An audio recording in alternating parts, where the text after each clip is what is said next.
think he's a total spoofer.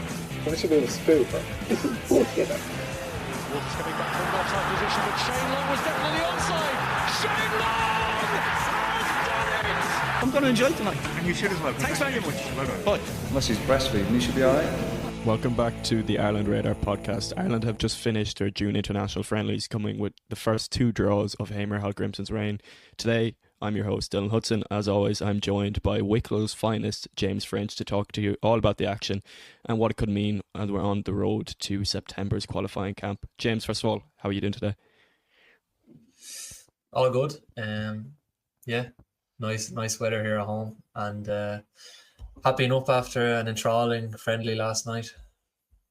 Yeah, both of us have just returned home from a few months away, and I mean, I think we'll start on the game of Luxembourg because it was just last night. We're just recording the day after. I think the biggest compliment you can give that game that it was a game of football, but it did feel like in all intents and purposes like a June international friendly. Like, these games are always some of the more pointless games of a calendar year of football, but obviously Hamer was trying to make this a big thing going into our September camp. Do you think we learned anything at all from the game yesterday? Obviously, there was nil draws. It may be more difficult to say anything, but do you think anything was built on, or do you have more impressions from any of the players, or did anyone stand out? I think we probably learned a bit more from the Senegal game. I think in general our general play, it's kind of the same issues going away to these kind of teams, away to Luxembourg, away to Armenia. We're going to have to play in the qualifiers group, just kind of the same issues, kind of dominating the ball away from home, creating numerous chances, and kind of looking comfortable against these teams who were supposedly superior. And I think that's kind of last night again. We didn't really look that superior to Luxembourg, even though we reduced them to very little. Like the stats, like we obviously had less shots and less possession. So from that, like Luxembourg probably could feel aggrieved that they didn't get the win. Over the kind of 90 minutes, I thought draw is probably the fair result. I don't think either of us really looked too eager to go for it near the end either. So yeah, I think it's the same old kind of issues and concerns in terms of us going away to these kind of teams that are we're supposedly superior then in the rankings and having players playing at a higher level but not really showing it on the pitch. I think the key issue with that, which we'll get into, is probably the midfield, and kind of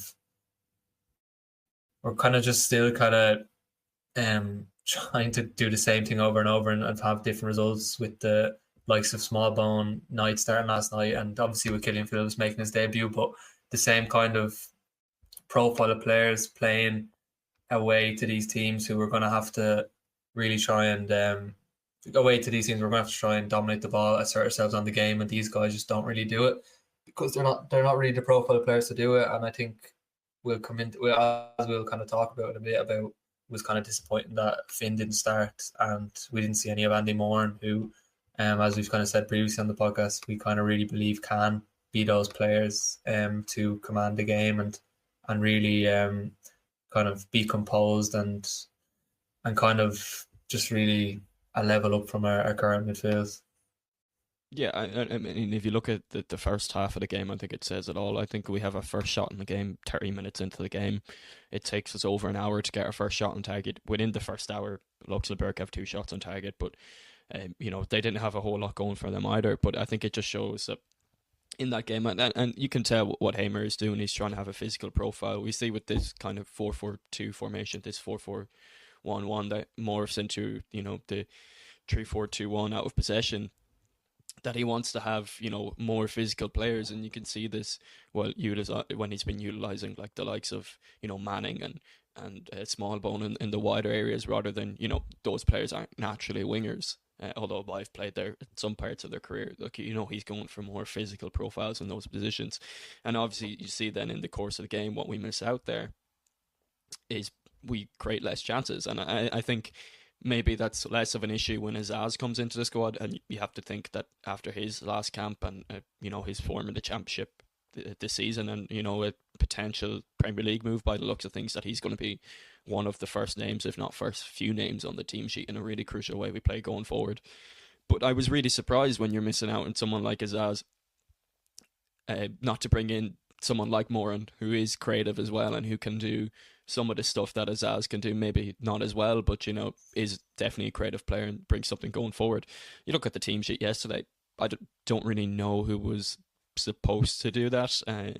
Even you seen like Ferguson dropping into those kind of 10 positions, and like just didn't look like it suiting him at all. And Parrott huffed and puffed, and he made, I think the most glaring thing is, obviously he scores that goal that's offside, great chip finish, but he made that run many times in the game and nobody's seen him, apart from, I think the only players that really picked him out were maybe O'Shea and Collins at centre back. There was no one making those passes in behind, which was I don't know if it's a bit of a worry, because we have, as I said, like Azaz to come back in, but I was a bit surprised for the first time in a while about Hamer's choices.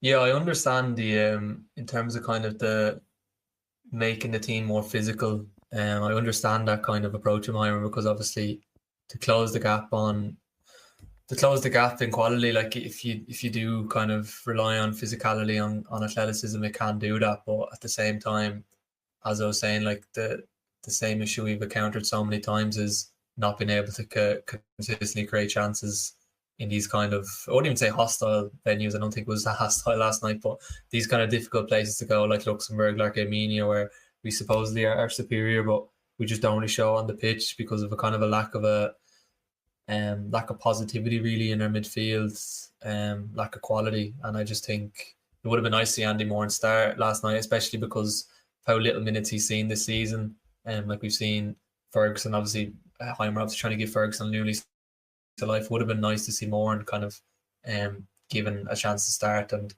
really kind of just kind of liven up his own prospects going into the summer window, where hopefully he gets a move. But yeah, again, just disappointed not to see Finn start, and I just think like the over reliance on kind of the physicality side of our approach is something which I'd be wary of, and something that hopefully he doesn't lean too much into kind of going into September. I don't think there is an issue with the physicality of it, like leaning into it too much, because when, as a smaller side, that's we're going to be underdogs a lot of the time in qualifying. That's what we have to lean into, and that's what we have in a bit of abundance. But obviously you don't want to take away from the creative side of the game. Obviously as well today yesterday more so, we had Phillips making his full international debut, and after 6 years of being in the squad, Max O'Leary has made his international debut. I was quite impressed with O'Leary actually in goals. He made quite a nice few saves, but I think we probably missed out a bit on having Kelleher just with the ball at his feet, which is going to be a given. O'Leary's not quite at the same level as Kelleher, but in his own right is a very good goalkeeper. But I think we noticed, I think his first touch of the game, O'Leary, was to boot it long, like just whack it up the pitch, whereas, maybe Kelleher holds on to the ball a second, gives us like more control and possession instead of keeping going long. But I think he had an impressive game. All around anyways, made a couple of really good saves. Phillips was, that whole midfield struggled, so it's hard to really pick him out in particular. Interestingly, I think Ronnie Whelan gave Jason Knight the man of the match on the night, which was a bit of a shock to me, because I thought he was brilliant against Senegal, but I think he really, really struggled. That midfield that Luxembourg had, it was a pretty good midfield. They've one Benfica player and a Benfica youth player in there, so I think we really, really struggled with coming up against that midfield. But is there anyone who maybe came off the bench, or anyone else you think to mention that was good, or anyone that you're maybe disappointed by? I think it's hard to kind of pick a particular player that really stood out coming off the bench, but I think McAteer again kind of showed glimpses of what he's capable of. Like, he is a very positive player, willing to take on his man, can beat his man, albeit kind of lacking that bit of quality in the final ball at times. But that over the 2 games, he looked impressive and definitely solidified himself as an option going into September, whether he's kind of starting or kind of being in the squad coming off the bench, he's definitely he'll definitely be in Heimer's mind now after the kind of performance in particular in the first game, but as well in the second game. I think Ebisele was again good, but I don't think we learned anything new. Like, he's obviously really, really fast, kind of very, very used to the kind of system, the kind of right wing back / kind of right mid role. Like, he's very accustomed to it, but I think again it's just kind of the maybe decision making at times and the kind of final ball, which was what I know of Ebisele. He's obviously a really, really useful player because he suits the system so well, and he's kind of to come in for Ogbene. He's kind of just a perfect replacement really in terms of his profile. But I don't think we learned a great deal more from kind of his cameo last night. Yeah, I'm not gonna just kind of hype up one player because I just don't think anyone really off the bench impressed too much. I think we can kind of just sweep last night under the carpet. So yeah, I thought the other. I think not to forget. I think Jack Taylor had an impressive game off the bench. I think he's had a few good appearances off the bench now. I think was it our last game against Greece. We obviously came out with defeat as we normally do against Greece, but he was very impressive and kind of, when we started to look better in possession and create more chances, he was one of the players that was key to doing that. And I think he had a couple of good chances against Luxembourg last night. I mean, rattled the crossbar there. Kind of very nearly could have been a goal. He said himself that he thinks he hit it too well. I'm not sure would I agree with that, but I think he's proving himself as one of I think he can go on to be one of Hamer's key men, if not starting on the pitch, but at least coming off the bench, because almost every time he's come off the bench he's had a bit of an impact, and whether that be as that kind of number 10 option or that defensive midfielder option, which I'd probably associate him with more with his Ipswich career, but Heimer seems to see him more as kind of an energetic number 10, but I think at least for him it was a good performance he can take away for that. I agree with McAteer. I think in both games McAteer looked pretty good. I think it would be hard for him to have done much better against Luxembourg when he didn't really have the service coming to him, but he looked good when he was on the ball. Obviously that Senegal game, getting his first international goal for Ireland, and it looked like it meant quite a lot to him. He's someone who's got a few more appearances for Leicester. Kind of when the season was ending, they picked up their form a small bit. Once they knew they were relegated, and he got a couple of more games. So I'm not too surprised that he's performing well, because he's started to play a bit more towards the end of the Premier League season. And hopefully with Leicester City in the Championship next season, he'll go on to play a good few more amount of games for them this season, or maybe get a move somewhere else. I probably wasn't even speaking to them. They weren't speaking to me. It's probably what my wife does to me when I'm in trouble, and she gets a better husband in the end. Well, listen, we've won. We shouldn't be here. Little old shells, as people call us. Everyone hates us, I think.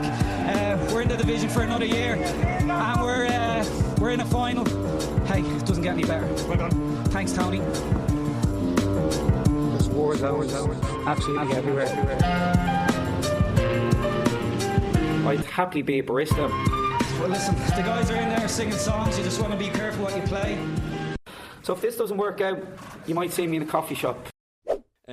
Other things that kind of impressed me in that game, I think it was first time Jacob Bryan played right back for the Hamer under the national team setup, unless I'm missing something. I thought the defensive line of himself, O'Shea and Collins looked a lot more assured, a lot more calm. Like, obviously they didn't do anything silly.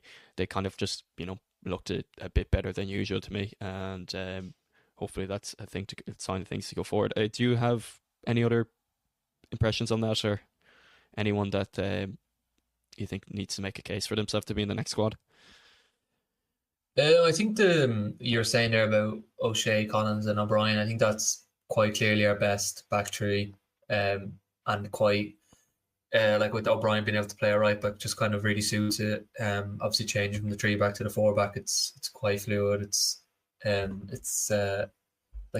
pretty comfortable for O'Brien to do that. I think come September, if those 3 guys are all playing regularly, hopefully in the Premier League or elsewhere, then I think that will be our back three. The only question I'd have is if I know you're just going to say this because I love Liam Scales, but if Liam Scales is playing for Celtic Here he regularly, goes again, huh?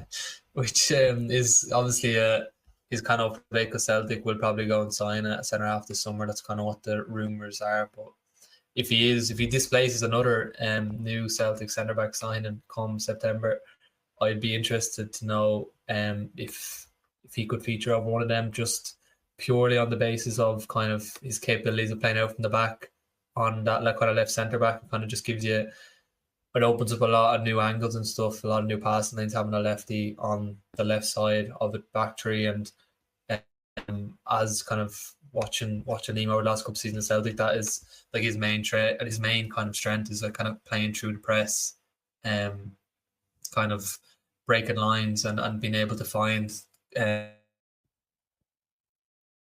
obviously the tens in the Ireland system, hopefully, but also the midfielders and stuff. And I even kind of playing those long passes in behind, which we for some reason refused to do last night, even with all the space. Like there's been a lot of moments this season where Scales has done that for Celtic, kind of played that long pass in behind the defence, and he's done it kind of to a pretty good level as well. So it'd just be interesting to see if all four of those centre backs are playing regularly and are all fit. It'd just be interesting to see which kind of three he goes for.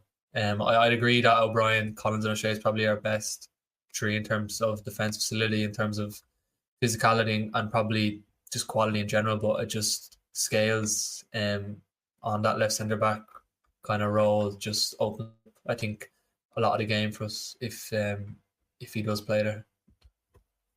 Yeah, I think as well, one thing I also seen from this game, because it's becoming a bit more clear that like everyone's understanding the system more. You know, you said it's a four at the back in possession, and it's three centre halves out of possession, or the other way around.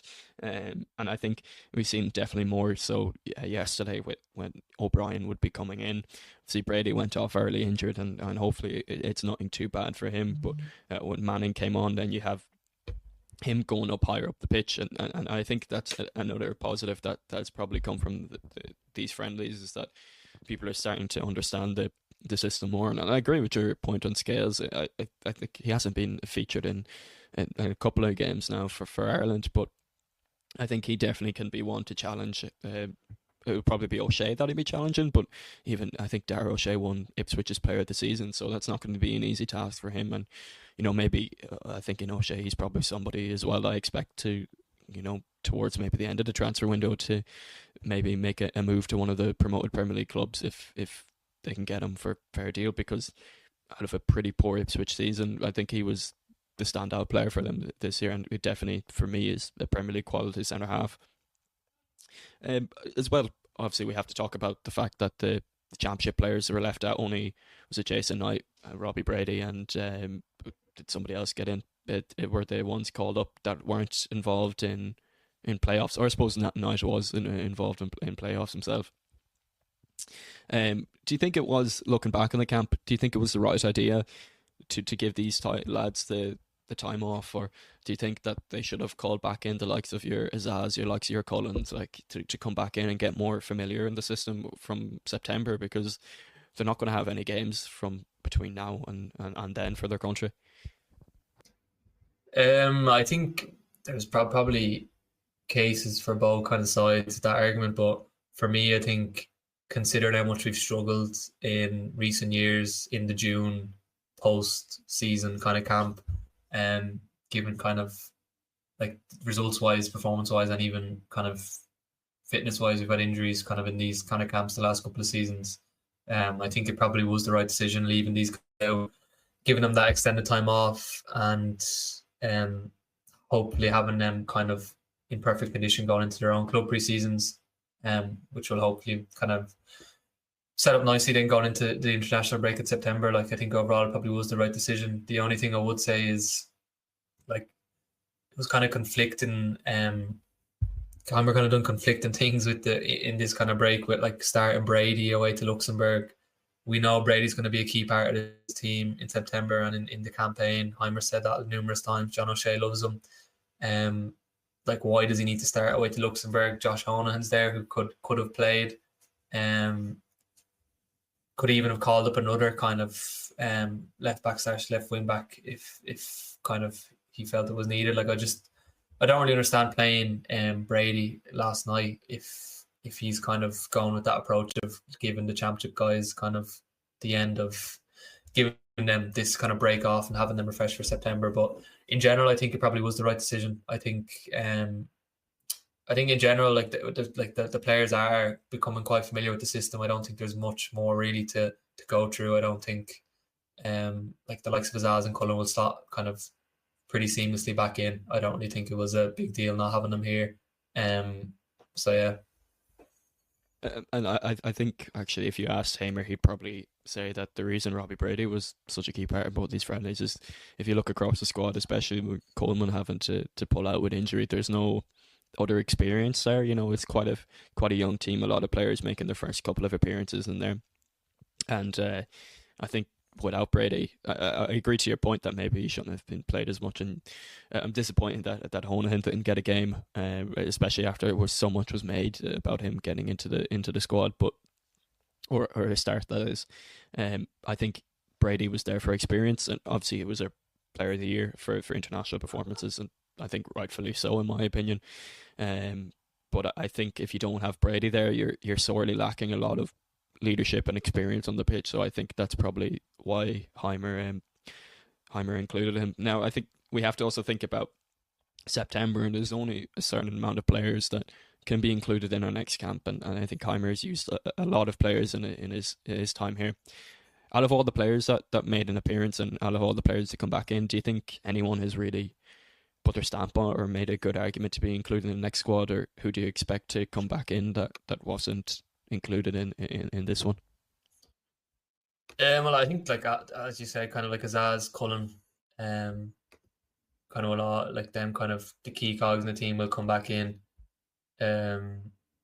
Mikey Johnson, like obviously probably will come back in, but kind of depending on his own club season. Like I don't know, kind of if he starts the season well in September, hopefully then he obviously will be in here. But like there is kind of a bit more kind of competition there on that right side now, with the likes of Ogbene obviously come back into the fold, Rocco Vata, who I would expect to be in the squad if he's playing and for his club, and then McAteer was also really good in this break. So there definitely is a bit more kind of competition on that right side.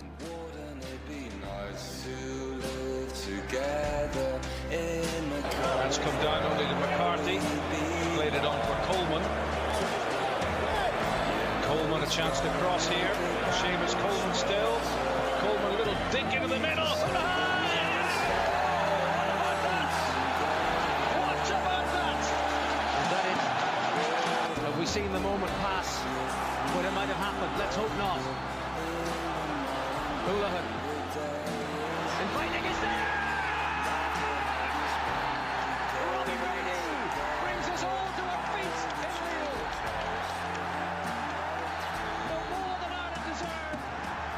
A fantastic goal to put Ireland in front. Now, just 6 minutes remain. And Lille sees Lyon on the horizon. So before we continue, we are going to hear about James's immediate post-match reaction to Friday's game against Senegal. Yeah, all over at the Aviva here, 1-1 in the end, and intriguing enough match. Fairly eventful finish to it with the kind of free kick given and the bit of afters. But in general, definitely not one of the most boring friendlies I've been at. In terms of positives, first half, I thought kind of how we switched from the kind of 4 to back to the 3-4-2-1 kind of was pretty positive in terms of Smallbone and Knight kind of sitting in as the two midfielders, with kind of Manning and Taylor kind of playing in behind Ida, which was kind of pretty nice to see. And I thought Manning kind of caused them lots of problems going down that wing, and McAteer as well on the other side. I thought he was really, really good, really bright, and took his goal well. I think intensity definitely dropped second half. You can see that in the kind of possession stats. I think we were down by 37 in the second half, so kind of Senegal had the majority of the ball, trying to kind of get an equaliser. couple of the subs as well, obviously, probably dropped the intensity a bit. The likes of Phillips and Moore, who kind of didn't really get enough opportunities to kind of leave their mark on the game, but it was kind of nice to see Phillips make his debut after a really good season with St Mirren. But yeah, I think the kind of substitutes in the second half and the kind of drop in intensity probably kind of made sure that the draw in the end was probably a fair result. But yeah, Senegal, in terms of their threats, I thought India from Everton was probably kind of the main guy who I kind of thought looked dangerous at all. It's obviously kind of key for their goal. Kind of faking one way, going the other, and kind of lashing a shot in, which eventually fell to their goal scorer. So yeah, definitely, I think definitely a lot more positives than negatives. The flexibility in how we kind of set up was really, really good. I know we've seen that previously with the 4-4-2 and kind of switched to the 3-5-2, but it was nice to see the kind of 2 10s behind the striker, because I think we have seen that playing one up top in the 3-back, it does tend to get isolated. And I thought at times tonight Ida definitely was a bit isolated. The ball up to him wasn't great. He was kind of running down blind alleys a lot of the time, chasing lost balls. So I think it probably just didn't really fall for him on tonight. I thought Ferguson was quite positive when he came on. But yeah, kind of the main kind of positives, the flexibility in terms of how we played. I thought individually, I think Manning was really, really bright. Manning and McAteer in particular I thought were really good. Thought Smallbone was okay. Knight was kind of lively as usual. Probably Robbie Brady kind of was quite poor on the ball. Poor on the ball was probably the only disappointment. We kind of put that down to kind of the long season he's had and maybe the couple of weeks he's had off. So yeah, definitely not a friendly where we kind of haven't learned anything. I think we've learned quite a bit in terms of how kind of Heimer wants us to be flexible and how we can also obviously play the 3-4-2-1, as I said, with the 2 10s behind the striker, which kind of makes sure that it doesn't get too isolated up there. Would have been nice to see John Joe Patrick Finn debut. I was dying for him to come on, but hopefully away to Luxembourg, I'd love to see him get a start. So yeah, disappointed not to get the win. Very weird end to the game with the free kick, and I originally thought it was a penalty, and then a kind of bit after as well, Maida. But yeah, we'll take the draw and a good performance, and definitely a friendly where we've learned a fair bit rather than kind of a pointless one, which we've had lots of in recent years. Right, James, we're a few days after that now. That was your post-match reaction. Has anything changed between now and how you feel about the game then, or anything else you'd like to expand on? I think the first half in particular was really positive. I thought we pressed them quite well, really got on top of them, considering Senegal are like 19 in the world and a team with supposed superior quality. But the big positive for me was just the kind of formations, like the 4-4-2 kind of morphing into the 3-4-2-1 kind of with the 2 cams behind the striker. I just thought that was really out of the box, a bit inventive from Heimer, and it just kind of really worked. Like Manning was kind of almost playing like a left cam, and he was really kind of causing Senegal problems down that flank. We were just we were causing Senegal loads of problems kind of down the wings, and I just thought that just kind of really worked in terms of the game. In general, I think it's hard to judge completely. Like I thought, obviously, we done well against superior quality side. We created chances. Should have made it 2-0 after half time. Smallbone should have scored, and you make it 2-0, then maybe we go on and win the game. But like Senegal kind of bring in their kind of best guys for the last 20-25 minutes, and they kind of take over the game. So it's hard to kind of gauge how much we can read into it in terms of like performance wise in how we bested Senegal in that first half. Was it because of our own kind of performance, or was it because Senegal rested like 5 or 6 of their best players, and they were kind of a bit kind of all over the place? It's kind of hard to gauge which is the answer, but in general, I would say the kind of the ease and how we were switching from the 4-4-2 to the 3-4-2-1 having the two cams behind the striker kind of meant that Ida wasn't as isolated as we've seen kind of our sole striker be in other games with Heimer, which I thought was a positive. Again, though, I do think in saying that, I'm going to contradict myself a bit. I do think Ida was chasing kind of lost balls, lots of kind of hopeful balls up to him, which we talked about previously with kind of Ida kind of being misprofiled as a target man when it's just not his strength to do that. And I just thought at times, I thought Ida worked hard, but we didn't really give him much service in terms of the Senegal game. Overall, though, I think it's like definitely one of the more eventful friendlies we've had. One of the friendlies we probably learn more than the average friendly, definitely. But again, it's just hard to read into it too much, especially with the last 25 with Senegal taking over. The big positive definitely though is just kind of the familiarity of players seem to have a Heimer system now, and again, kind of having alternate formations, having a plan B, which wasn't something we really had over the last few years. We kind of had a rigid formation and stuck to it, whereas now we kind of seem to have multiple options and kind of more fluidity in kind of player roles and stuff, which is a positive.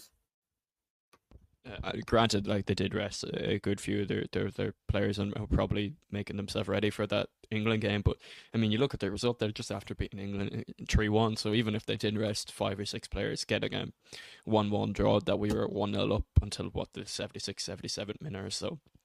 It can't be something to take too much for granted. And we're probably not going to play many teams better than Senegal, not named Portugal, that is, in our qualifying groups for the World Cups, and that's what it's all about at the end of the day. I think it was a good test for our players. I think we've seen a lot more cohesion in that formation. There was a lot of good things to take from it.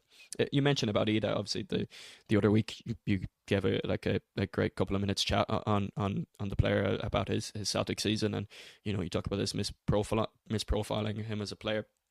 I thought this was a big camp for him.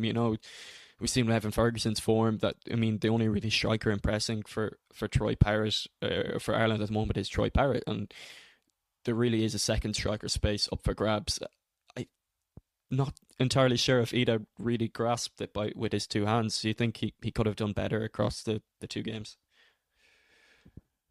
I think, in particular, to be fair, for the first game, like I was really kind of trying to, when I was at the match, I was really trying to watch his movements and stuff, and I didn't think he'd done a whole lot wrong in terms of his work rate, the runs he was making. Thought he worked quite hard off the ball. He was given a lot of kind of, as I said, hopeful balls, kind of running down alleyways, and in terms of movement, then like he gave out to McAteer numerous times for not kind of letting that final ball off quicker when he had made the run. So I think, in general, like his general play against Senegal, I thought was okay when he was on the ball, and he worked quite well.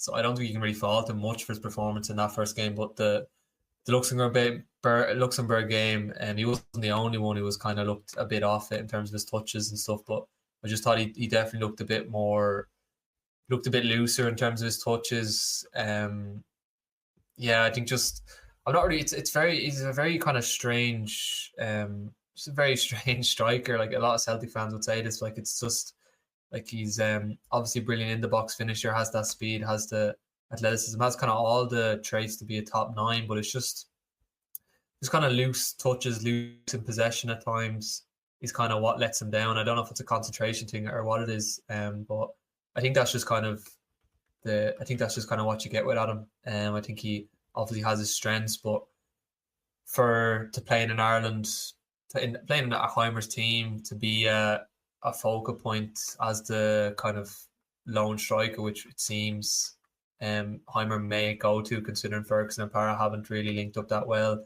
I think you need more from him. I need more from players going to start in this Heimer team up front, and you need that kind of all-round play in terms of his hold of play and his touches in possession. I just think Parrott's probably better at that, even if Ida does offer more in behind and have that probably a bit more speed. It kind of at the minute I'd probably have Parrott think for me, Parra would be kind of number one choice, alongside Ferguson, and then kind of Ida after that. But like with Ferguson again, it depends on the summer he has. It's obviously a big summer for him. I don't think just starting Ferguson, regardless of how he's doing his club form, is really a great kind of move, to be honest, particularly in competitive games. I understand it in friendlies, but for the hungry game, if we're in the same situation with Ferguson we are now, I think Parra has to start. I think it's just, I just don't think it's the right decision if he doesn't.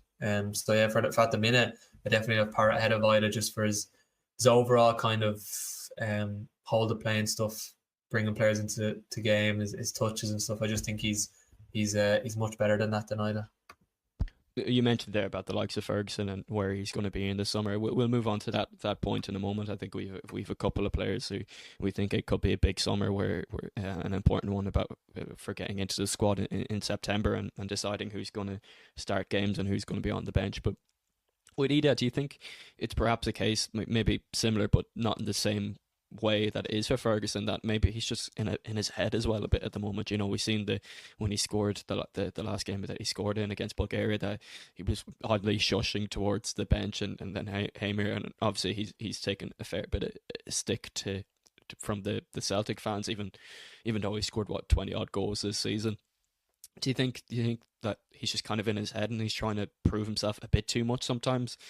And does he maybe need to think about what he's going to do with his career from Celtic or onwards?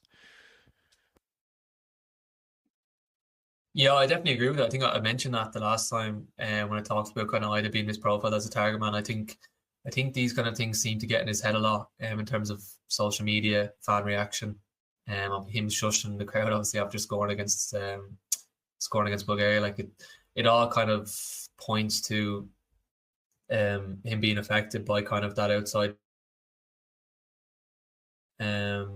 Like Celtic is a huge club, regardless of the level of Scotland. To play for Celtic, it generates huge pressure, and it's just difficult to do considering the fan base and the pressure and stuff. And I think Ida has kind of struggled with that at times up in Scotland, in terms of going long stretches of games without scoring and stuff. And to be honest, I think he needs to kind of maybe take himself off social media. I'm not really sure what he has to do, but I think even when he was down in Norwich, I remember when he first came up to Celtic, he was saying that he was really affected by kind of the fans not loving him, kind of not really being wanted by managers. It did really affect him. So I think for Adam to really thrive and develop at Celtic, I think he has Rodgers back, and 100% Rodgers loves him. That's why he brought him to the club for like 9 million, 10 million, whatever it was. It was a Rodgers signing, but I think for him to fully develop and grow at Celtic and succeed, he needs fans to kind of get off his back slightly a bit. Whether that happens or not, I don't know, but it's kind of either that or Adam kind of blocks it out, because he has all the traits to kind of go on and be a really, really good Celtic striker, and really challenge for that number one spot. But it's just about whether he can really put it all together. There's a couple of weaknesses I've talked about previously in terms of his hold the play and stuff, his loose touches, lack of concentration. It's just kind of stuff like that, which is just kind of stopping him from becoming that kind of really, really good nine. Like, and hopefully he'll have his first Celtic pre-season coming up. Didn't get one last summer because of how late we signed him, and hopefully he'll really kick on then and start the season well. And again, we'll be sitting here in September talking about who's gonna start. And we'll have that conversation with Parra start every week, Ida starting every week, and Ferguson hopefully as well. Yeah, very good on that. I suppose we should move on to the transfer window now. Transfer window is opening back up there on the 16th of June after closing. The Club World Cup gap was very strange. I don't really know what that was, but Ferguson is obviously going to be the main culprit, or the main person that we're looking for, maybe for a transfer move. I think it's fair to say, against Luxembourg anyways, he was, his recent self in a club and maybe an Ireland shirt. He kind of looked unfit. He very much struggled to influence the game, and he looked a shadow of the player that we thought we were getting with Ferguson. I think we're going into a preseason that he didn't really get last season. You know, he had that ankle injury, which meant he missed most of the preseason. I think there's you could very easily say this could be one of, if not the most important preseasons in Ferguson's career. You know, he's going back into a Brighton setup. It doesn't look like the manager has him in his plans. Obviously, they're losing a couple of attacking options, but they're bringing some more in, so that might be more difficult for him too. He really has to, work on getting fit, staying fit, and proving himself this summer if he wants to get a move, or even make himself available to Brighton as an option. It's going to be a massive preseason for him.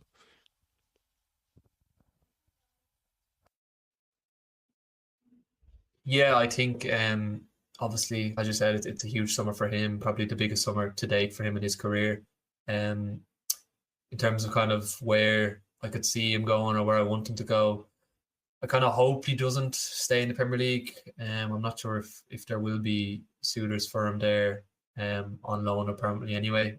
I'd kind of be of the opinion there probably are, just due to his kind of the high ceiling that he's shown he's had and his age and stuff. But I'd probably ideally like to see him loaned out maybe to a championship side, go abroad, kind of not kind of go exactly how Troy's gone about it, but maybe kind of replicate what he's done in terms of moving away from the noise of the UK, the noise of the Irish media. Every time he plays a game, doesn't score, every time he's left out of a matchday squad, it's all over Irish social media, it's all over kind of just Twitter and stuff. And I just don't think it's really healthy for a guy that's 19, 20. He was been so hyped by the whole country to have that pressure all the time and have all that talk. I think probably be best for him to go to a Germany, France, Belgium, wherever, just to kind of get away from that. And I kind of, championship move obviously would be okay as well, but I probably would be leaning towards a move to the continent, to France, Germany, for him, and just for the betterment of his own career. Whether that happens or not, I think it's probably up for debate, considering Irish advisors or Irish agents and stuff always kind of wanting the players to stay in the UK, stay in the Premier League. And I'm sure Ferguson will want to stay in the Premier League himself, but I just think for the betterment of his own development, for what is a huge year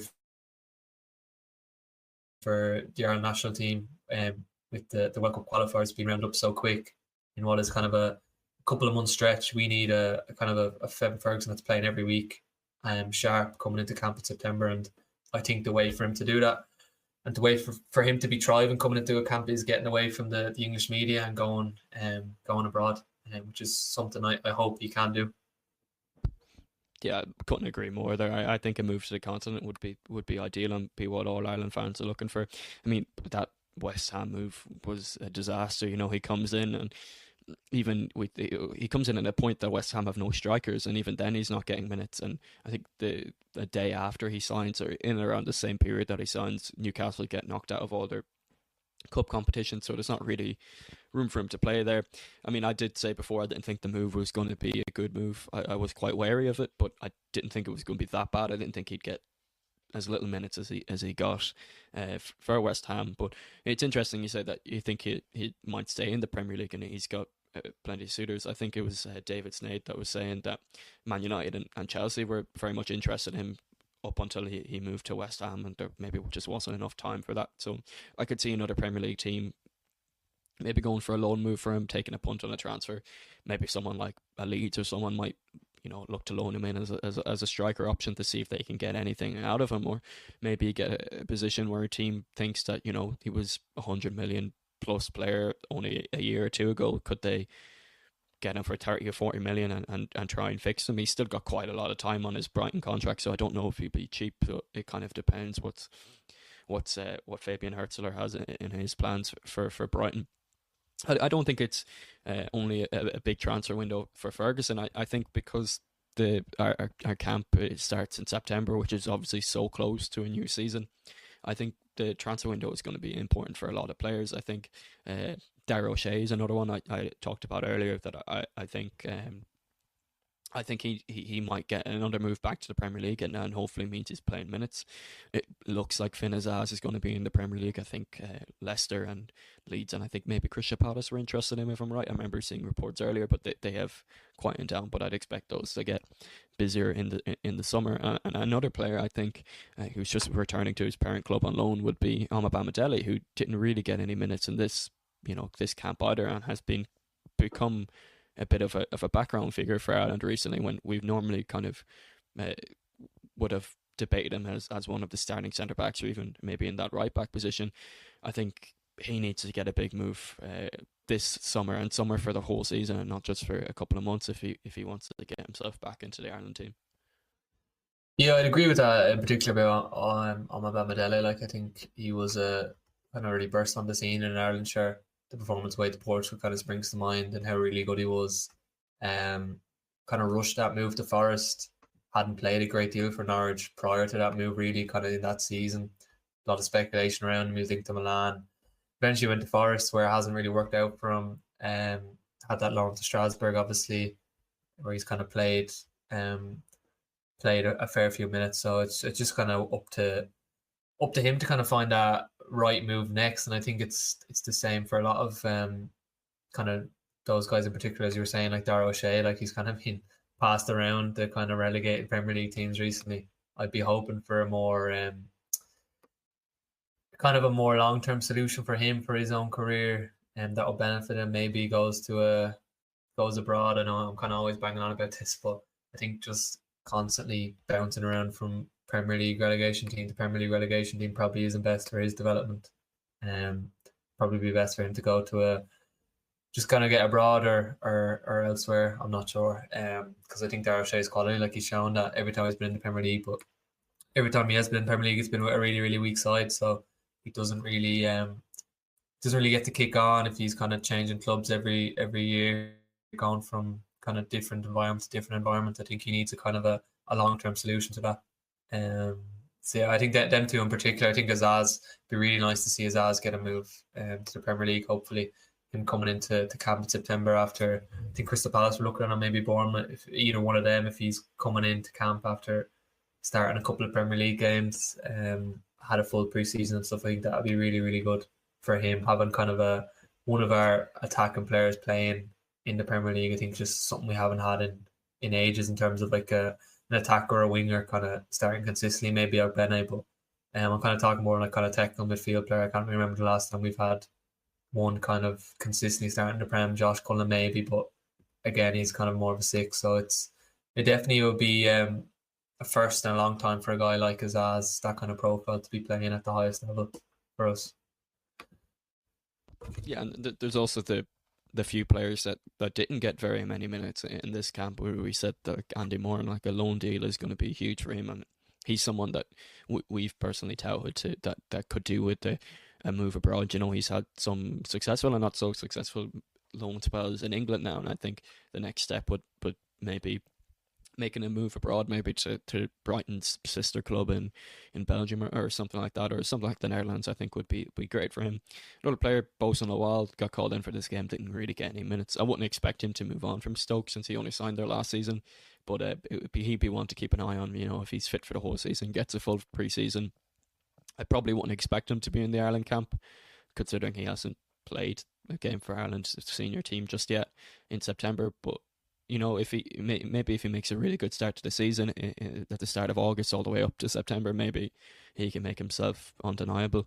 Is there anyone else that comes to mind for yourself in a transfer or loan moves, or will we move on?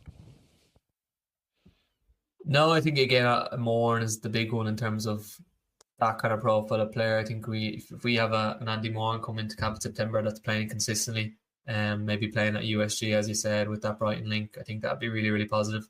Because we just don't have that many of that kind of player profile in the national pool. Bosun Lawal as well is a big one. Like, had a huge loan spell in Fleetwood, had numerous kind of EFL clubs after him that summer. He chose Stoke, obviously, with the John Walters, I think, as their technical director. It's kind of the reason why Moore was there as well. And it hasn't really worked so far. He's kind of been blighted with injury. So I wouldn't be surprised if I seen him go out on another kind of league. He's shown he's more than able to play at that level. So I think even him getting a lower tier championship move or even a League One move will be really, really good for him playing week in, week out, because again, I think he's another piece of the jigsaw for the that kind of Irish midfield, hopefully going forward. Hopefully be a big player for us, but it's just about kind of getting his right move for his own development, and him and Moore, I think are the main two, to be honest, that I'd I think really like to see get kind of moves where they're kind of playing week in, week out. Yeah, very good. Okay, so we are now 10 games into Heimer's reign, and the next time we'll see Ireland playing will be in competitive qualifying games. First of all, James, I'll ask you, 10 games into his reign, how are you feeling about Heimer? Is anything changed from maybe your first impressions of his football, or are you more positive or you're more negative about how you first were when he came in? And also, how are you feeling about September? What's the temperature check going into those camps? Yeah, I think the Nations League was quite up and down. Performance wise, not great, to be completely honest. Like in particular, the performance away to Greece, just kind of very stereotypical Irish away performance against a good side, struggling to keep hold of the ball, not showing many solutions to keeping the ball and trying to assert ourselves on the game. The Finland games, I thought away from home was actually pretty good. I was kind of pretty happy with that. I thought we deserved to win. The home game I thought was kind of poor enough, although we did get the victory. We shown a bit of steeliness, but I think Kelleher's performance kind of carried us that game, and we conceded just far too many chances to a Finland side who, on paper, shouldn't really be causing us as much trouble as they did that night. I think since the Nations League campaign, obviously the two England games, not even going to talk about because the kind of the quality gap there, I don't think it's really worth talking about. But since the Nations League campaign with the two games against Bulgaria, I thought, like, in general, I think we looked a small bit more organised defensively, a small bit more familiar with the approach which you would expect after kind of having played that number of games under the new manager. Didn't give away as many chances against the Bulgaria side, who would probably be around or a bit below that Finland level, which was encouraging. Again, we only won each game 2-1, obviously, but I was kind of pretty happy with the performances over the two legs. And then kind of coming into this camp with the first half of the Senegal game, real positive, showing tactical flexibility, showing how kind of easily we can change it to 4-4-2 into the 3-4-2-1 as, again, tactical flexibility, and the players again looking more familiar, not really giving as many chances again. I think if that Senegal happens maybe earlier on in Heimer's reign, I think we probably we don't lose, but I think we definitely concede a lot more chances than we did. So that's a positive. And then the Luxembourg game is it's kind of hard to analyze too much, but again, we didn't concede that many which have caused us trouble before. The main worry I would have just from last night and the away performances we've seen so far against opposition who are either better than us in Greece or on our level in Finland and then below our level in Luxembourg, is that we've just kind of, in all three, or maybe not the Finland game, but in particular in Greece and Luxembourg, we've just struggled to kind of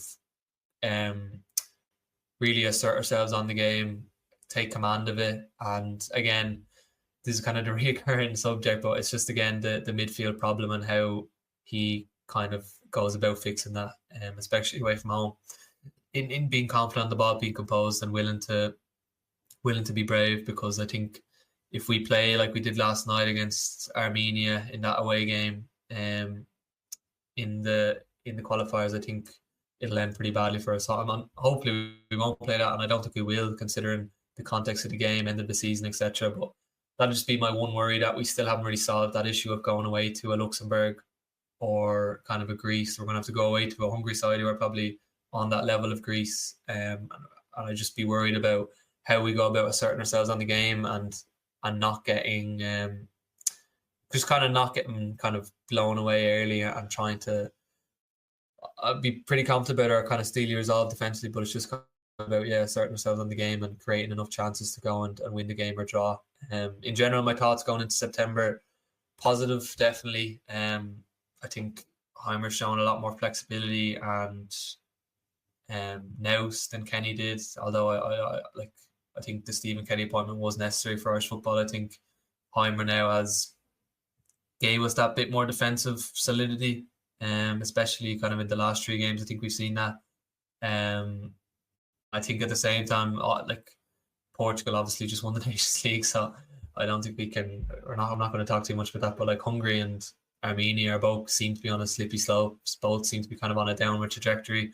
In particular, where Hungary, who were one of the consistent tournament team, performing really, really well against elite nations, seem to be kind of on the downward slope in their recent results. They're also kind of going through their own new kind of generation of players. A lot of new players been integrated. Gulashki, I think, is retired as well.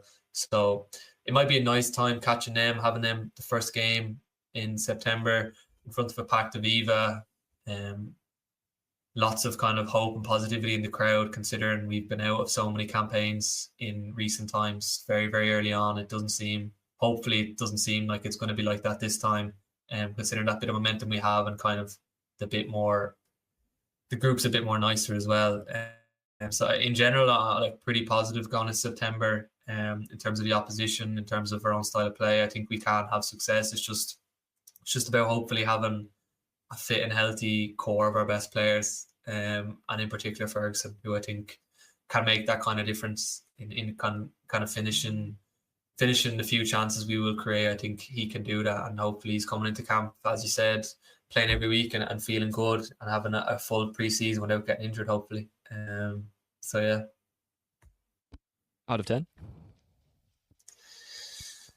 If you ask me after Nation League, second team meant rate. Qualify. Give us both. Go on, give us both. Yeah. Rating his reign so far. If I was viewing after Nation League, I probably would have given him a 5.5. But after the recent games, I'd probably go maybe 6.5. So pretty happy. Nothing that's blown me away yet, but pretty happy. And then to qualify, I'm going to go with an optimistic 7, just considering Hungary have kind of looked like they're on the downward slope. So 7, huh? You're telling us all the Booker flights, is it? It's a matter where we're saying 7 is too positive. 2026 World Cup, we will be there, says James French. Of course, now that's the end of the Ireland Radar podcast for today. Thank you so much, as always, James, for joining me. We will, as we usually do, leave you with a featured Irish artist of our choice. Today we've opted for Murder Capital and their single Can't Pretend to Know. Thank you so much for listening, and until next time, goodbye.